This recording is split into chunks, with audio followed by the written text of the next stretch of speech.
Hey guys, Rebecca and Audrey here. We are the creators of Inbox Academy, and we are making our first YouTube video today. So we're excited to be here. We're going to share just a little bit about who we are, each of our individual businesses, and we're going to go into our three top email marketing tips for you today. All right, so let's dive in. All right, I'll dive in. My name is Audrey. You might have seen it spelled before. It's spelled a little weird, but it is pronounced Audrey. And I am the owner of Cop Copy LLC. So I primarily do email marketing for businesses like e-commerce businesses and a lot of coaches and online course creators that I work with very closely. Do a lot of automated sequences or sales sequences, things like that. But email really is where my heart is. I love writing email. I started out as a more generalist copywriter and found very quickly that email's what I love to do. So that's my primary kind of zone of genius. And that's how Becky and I like came to find each other and became very close friends very fast. Yeah.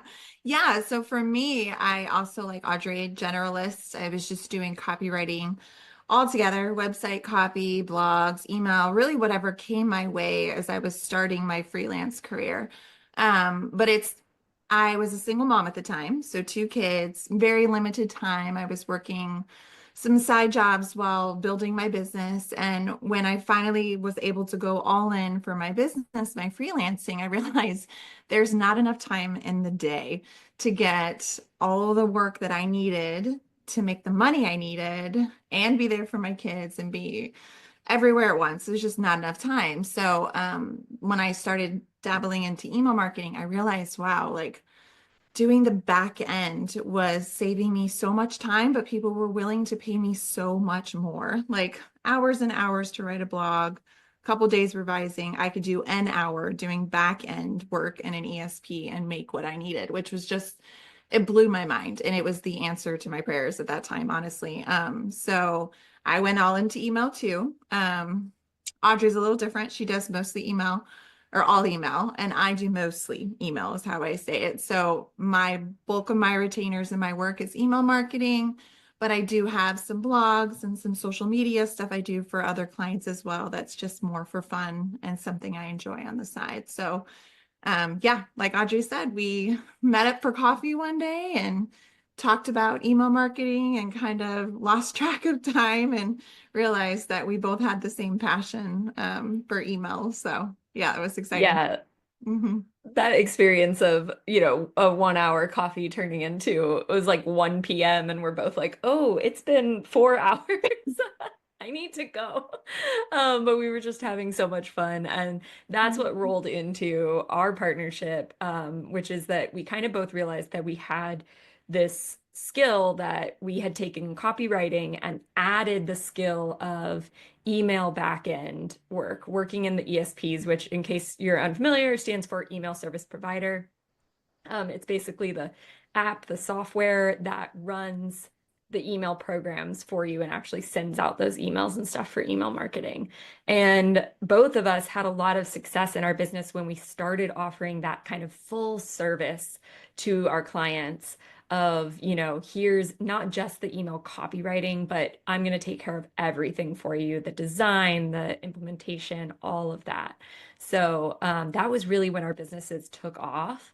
And we had that shared experience, and we thought, I get people asking me all the time, like, how were you so successful so quickly and things like that. And that really was the answer. And so that's what brought us together, and decided to create a course together, teaching other copywriters, even just very beginner copywriters, how to offer this full package of email marketing as a service, that full service that's super valuable to your clients. They're willing to pay the good bucks for it because really you are making such a big difference in their business. Yeah. And I'd like to say too, like, I think what was really cool about us coming together is when we shared our experiences, like Audrey had so many really cool experiences and clients and types of work that I didn't have, I hadn't come across yet. And then I had some that she hadn't come across yet. We had different experiences that led to like rabbit holes and figuring things out, and we kind of did things the hard way. And so we were able to kind of laugh about it when we came together, but we also realized like Audrey said, so many people are like, how do I niche into specifically email marketing? How do I get these higher retainers and like do all the back end stuff, but be done, super quick in the month for the month. And that's where her and I were like, wow, we just need to combine forces and like put all of our knowledge into one place. And it's been super rewarding. Like we actually learn from each other all the time, which is so cool. But then we're able to put it all together and really be there for our students. So yeah, so even just some examples of that is like Audrey does a lot of B2C. So she does a lot of e-commerce and stuff like that.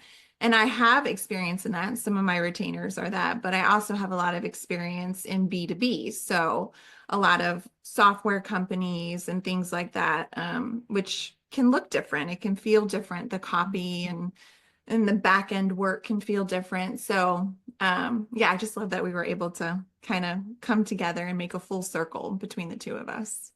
Yeah, it's really amazing. And that is, for those of you that don't know us, don't know our system, we are the creators of Inbox Academy. We will link that down below, if you're interested. But yeah, it's kind of a fully comprehensive program to take you from, very, very beginner, all the way to being able to provide email as a full service, to your clients. And because we have that kind of, as she said, complementary niches and things, we are able to really teach kind of all of it. So if you're, whatever niche that you're in, or if you find you want to pivot niches or work in multiple niches, we can kind of cover all of that base and have it all in one single course for you. So that's kind of really exciting, Yeah. I And think. I love that like we also decided with it when we were building it that like the community component was vital, right? Like there are so many courses out there.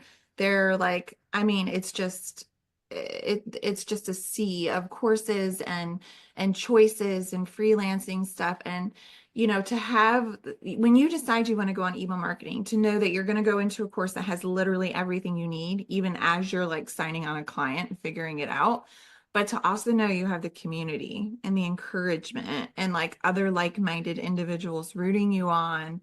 And then you and I jumping on our live calls every other week to support our students and give them feedback. Like it's just been a super rewarding process, not only for the students, but for us as well. So I love that we did that. Absolutely.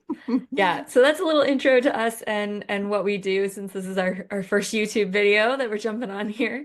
But let's get to the good stuff. So Becky and I prepared for this call, blindly, separately. We both wrote down what our three top tips for email marketing is, what we think are kind of like the most important things to come across in your emails and or your email strategy as a whole, kind of all of that. And yeah, we didn't tell each other what they are. So we're going to find out on this call with you.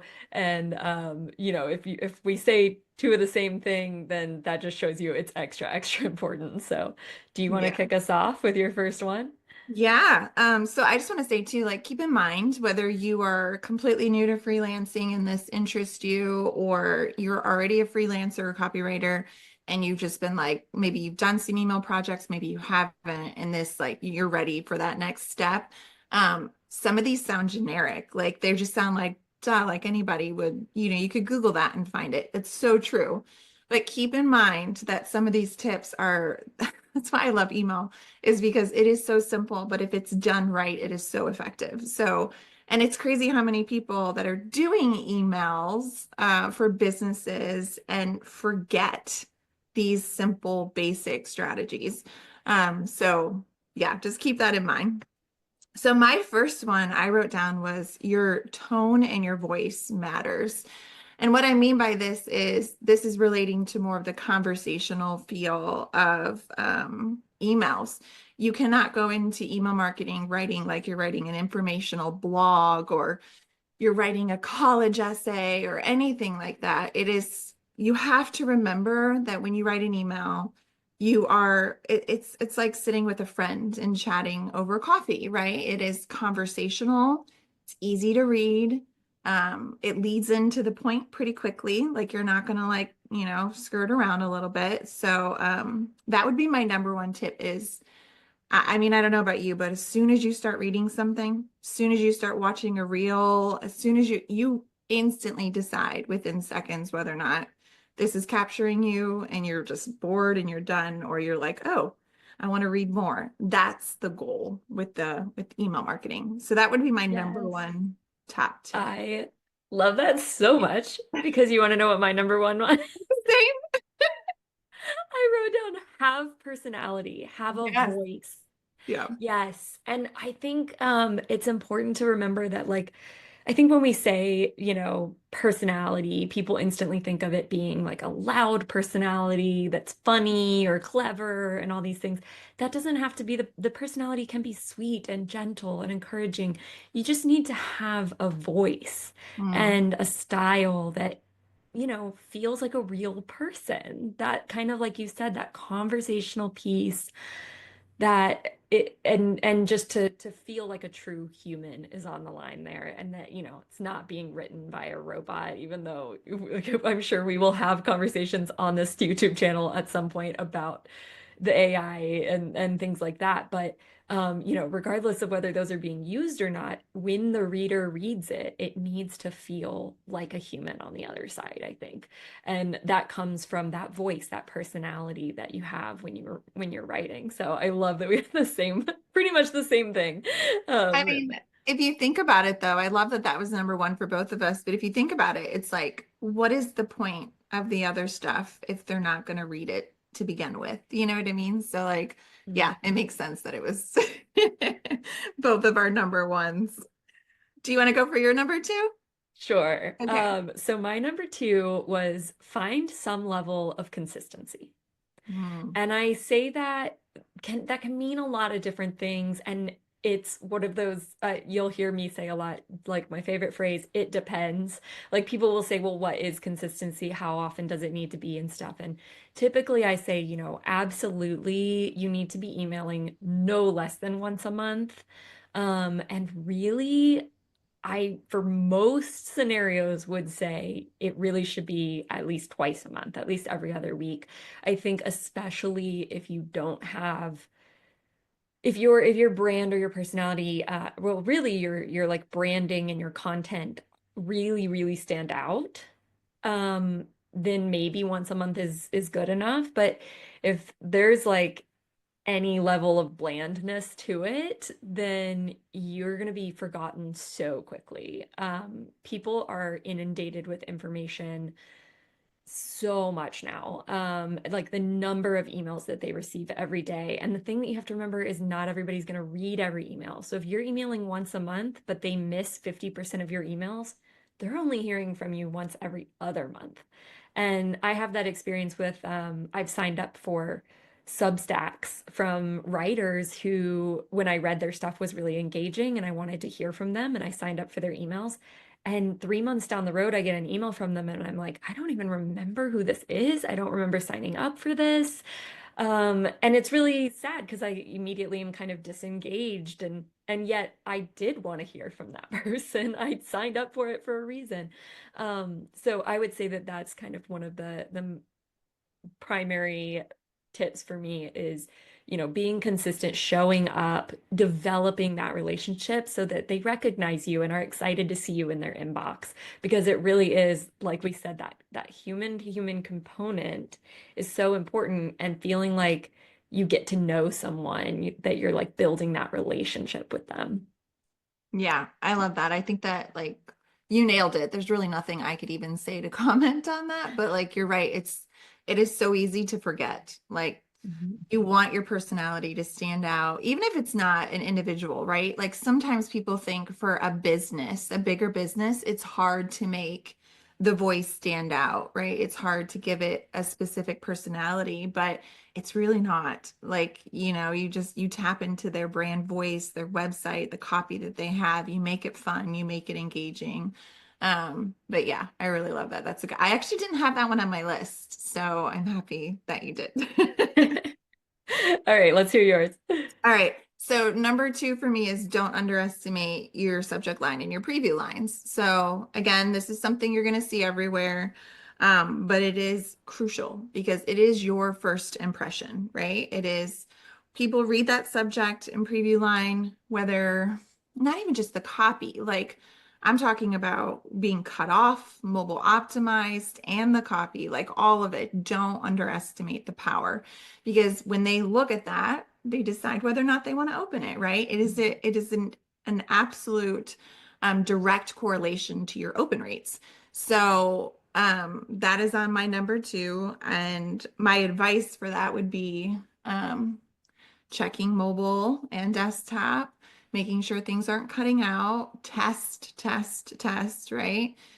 Use emotional techniques, spark curiosity, make it enticing, let them, you don't always have to tell them exactly what's in there, like give them clues and make them curious to open the email. So yeah, it's kind of short and sweet, but again, just really important. No, so important. And I would just add to that too, like it's almost also part of my number two of finding that level of consistency because in addition to the subject line, you have the from name, and Mm, people forget that that's one of the components of whether you open that email or not. I mm, mean, there are people who I will open an email from, even if the subject line is terrible, because I'm excited to hear from them and I know them. But, and then sometimes the subject line can actually get me to open an email, even if it's from somebody I don't want to hear from. So yeah. it's like that, there is that component to it, but just remembering, yeah, that like that whole line is what somebody is determining whether or not to open that email. And yeah, it can really make such a big difference. Yeah, and it's crazy too because even so many people get that from line messed up, right? They Mhm. put in a specific name instead of something that correlates to the company so they're recognizable, or they like something's just messed up with it, or it's not showing up right in the inbox and it's like, "Oh, just look at that whole thing. Just evaluate it." And you're good to go. Yeah, So, send your test email and mhm. look at it because Yeah. and I think some people just aren't thinking all the way to they change their from name from the brand to be their first name, which seems like fun and familiar, but if you're not including the brand name in there at all, Mhm. there's one local small business that emails me sometimes and their from name is just Julia, which is like the name of the person that is writing Yeah. the email. But every time I get it, I'm like, who's Julia? Like, who is this? I don't have anybody named Julia that would be emailing me right now. Like, and it's very confusing and disorienting until I open the email and realize that it's like from this brand that's a local small business. So, yeah. Yeah, and I mean, it would be easy to like mark them as like delete or spam or just like not even want to open it because there's so many emails that like come in now that you're like just opening it can have a virus, right? So like you need to show them that they can trust you right away. Yeah, love that. All right, you're Yes. up for number three. Okay. My number three, this one I was like, you're probably not gonna put this, but for me personally, use automations. Mm, Um, email marketing tools have come so far and the automation abilities are amazing and they're really going to help you get the right message in front of the right person at the right time. And we talk a lot about this with like welcome sequences, which most people know are so important. But the welcome sequence really like when somebody engages with you for the first time, it's usually the most engaged they're ever gonna be. mm, And the more that you can, optimize that timing, and this goes for even like cart abandonment sequences and things like that, when they're engaged, if you can, get them to continue engaging at those times by using automations and triggers and things to get the timing right, you can take it so much further than just, a weekly newsletter can. And so I think just like utilizing those, figuring out, I know that the programs can be confusing on the surface and stuff, but really like you can figure it out. That's what we're here to, help you do with this channel. But yeah, figure it out, use those automations because they are so, so powerful.